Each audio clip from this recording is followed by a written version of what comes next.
Finalmente, após mais de 30 capítulos, o Ocaron recebe um novo poder. Seria esse o poder necessário para destruir o yokai mais poderoso de todos? Yamata no Orochi já apareceu no mangá de Dandadan, mas ainda ninguém percebeu. Tá curioso para saber o que vai acontecer no futuro de Dandadan e o que tem dentro da caixinha que ele recebeu de Seiko Ayase? Não se esquece de se inscrever nesse canal maravilhoso e largar aquela dedada amaldiçoada no botão do like e ver os nossos outros conteúdos, porque eu sempre falo para vocês, se vocês realmente gostam de anime, esse é o lugar certo para vocês estarem.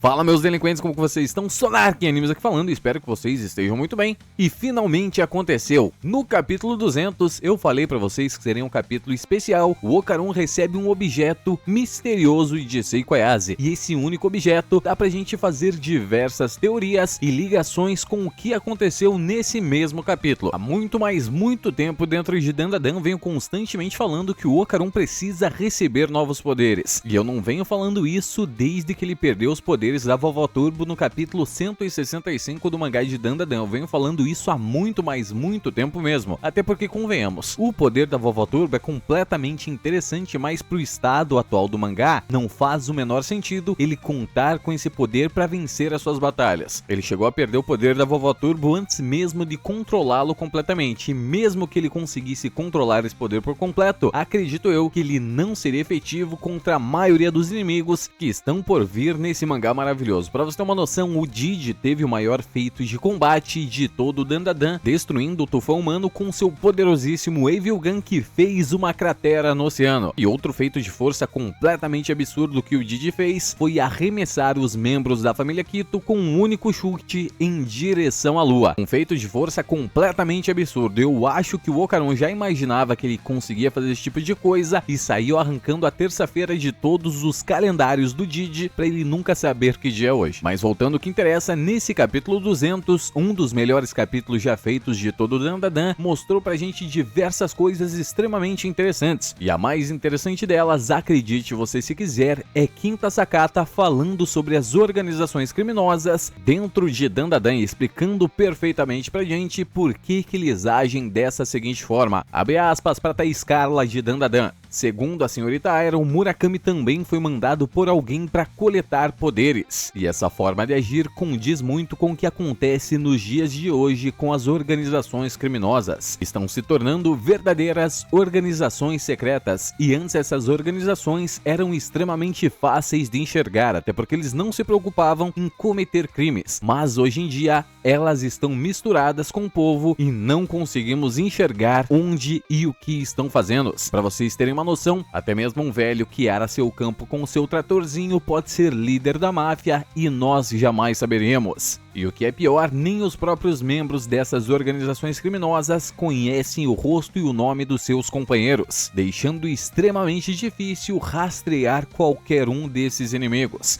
Uma espécie de terceirização, onde os crimes são apenas terceirizados. Por ter um custo de benefício muito melhor, é muito mais baratinho terceirizar as coisas, ou simplesmente para nunca encontrarem o verdadeiro culpado. E para finalizar a explicação, o Quinta Sakata mostra pra gente 5 criaturas diferentes no mesmo painel, dando uma indicação que ninguém se conhece, mas agem pelo mesmo objetivo. Mesmo estando dentro da organização, eles estão separados individualmente. Não sabemos onde o inimigo está e nem quem são os nossos próprios aliados. E é bem aí que as coisas ficam extremamente interessantes. Se vocês pegarem aquele painel onde mostra 5 criaturas completamente diferentes, com seus poderes completamente diferentes, vocês fazem uma ligação direta ao yokai mais poderoso da mitologia japonesa, conhecido como Yamata no Orochi. Temos o Norari Rion, que é o supremo dos yokais, mas em relação ao poder bruto, Yamata no Orochi ainda ganha dessa criatura. Claro que não tô entendendo, me explica de onde diabos você tirou Yamata no Orochi desse painel. É simples, meus delinquentes. Quinta Sakata, nesse capítulo 200, brilhou em dar as informações diretas das organizações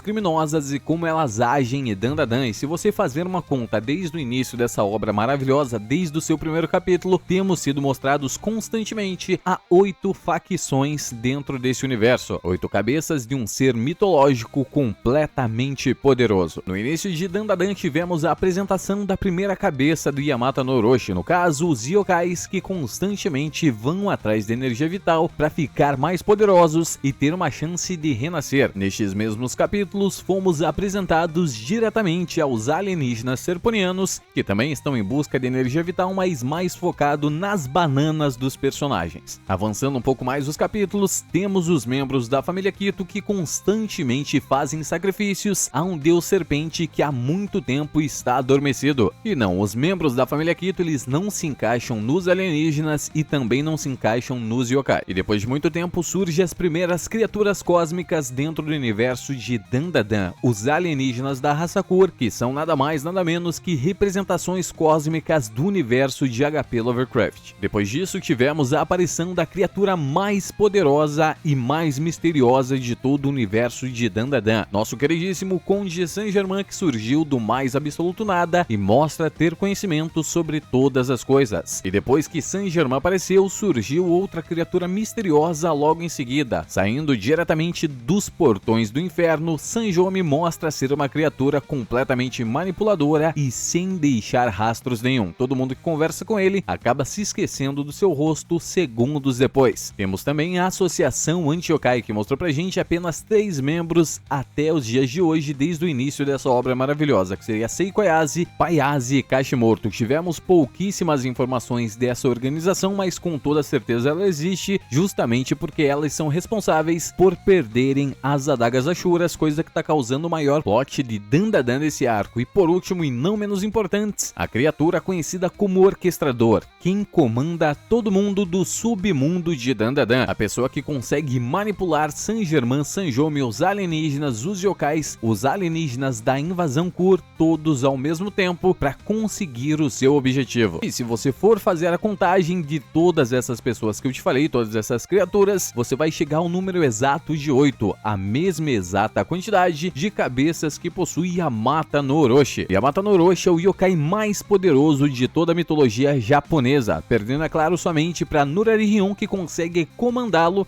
até porque o poder dele é claramente comandar os yokais. Mas voltando para Yamata no Orochi, Yamata no Orochi possui 8 cabeças, responsáveis e comandadas pela sua cabeça central, que os guia diretamente a um único objetivo, mas essas cabeças pensam por si só e agem da sua própria forma, exatamente da mesma forma que essas organizações, que essas 8 pessoas que eu mencionei para vocês antes, agem dentro do universo de Dandadan. Então Yamata no Orochi já está dentro do universo de Dandadan. E esse plot das organizações criminosas serem Yamata no Orochi, serem gerenciadas por ele, é extremamente interessante, porque ele é o mais poderoso dos yokais, ele é quem gerencia tudo, ele comanda as 8 cabeças, mas infelizmente ele está comandando uma cabeça completamente errada que não deveria estar ali. Sanjome, também conhecido, é claro, como Nurari-Hyun. Então ele está sendo comandado nesse momento por Yamata no Orochi, mas ao mesmo tempo o comandando indiretamente. Então quem acha que está controlando, está sendo controlado. Yuki Nobutatsu realmente é um verdadeiro gênio quando o negócio é escrita. E mostrando ainda mais essa genialidade, nosso queridíssimo Yuki Nobutatsu colocou Seiko Ayase e Momoyase para irem diretamente ao Santuário Izumo Taisha.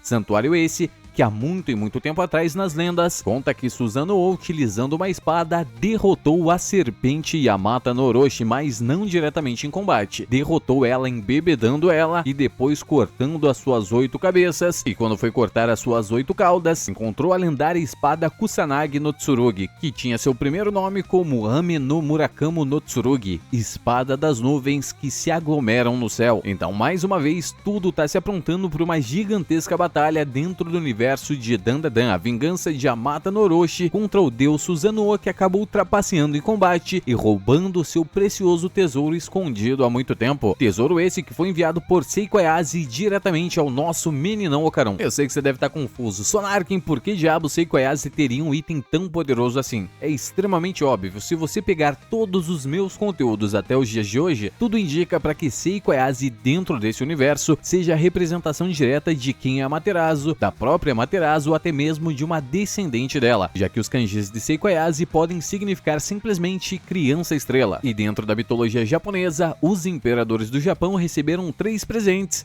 porque eles são descendentes de Amaterasu. Seria a lendária espada Kusanagi, o espelho Yata no Kagami e a joia sagrada Meu Ovo e a Sakani no Magatama. Esses itens foram mostrados pra gente desde os primeiros capítulos de Dandadan, tanto do anime quanto do mangá. A representação do espelho Yata foi mostrado pra gente quando nossa queridíssima Seiko utiliza um espelho para expulsar a Vovó Turbo de dentro do Ocaron. E essa Kani no Magatama pode ser simplesmente a bola de cristal que Seiko Ayase usou para prever o futuro daquela celebridade japonesa que enganava todo mundo. Peço, Anarken, mas eu não vi nenhuma espada dentro de Dandadan. Sim, você viu, desde o primeiro capítulo ele estava lá, Ken Takakura, onde seus kanjis significam nada mais nada menos que Taka representando alto, o mesmo primeiro nome da lendária espada Kusanagi, Kura como depósito ou armazém mostrando que ele esconde alguma coisa, e Ken como saudável e robusto. Este não faz sentido nenhum dentro dos kanjis que eu mencionei para vocês antes, mas se vocês trocarem esse Ken pelo kanji de Ken espada, aí as coisas mudam completamente de figura e a gente consegue definir exatamente o que está para acontecer dentro do universo de Dandadan. Então, dentro da caixinha misteriosa que Seiko Ayase enviou para o Ocaron, temos 3 opções. A primeira delas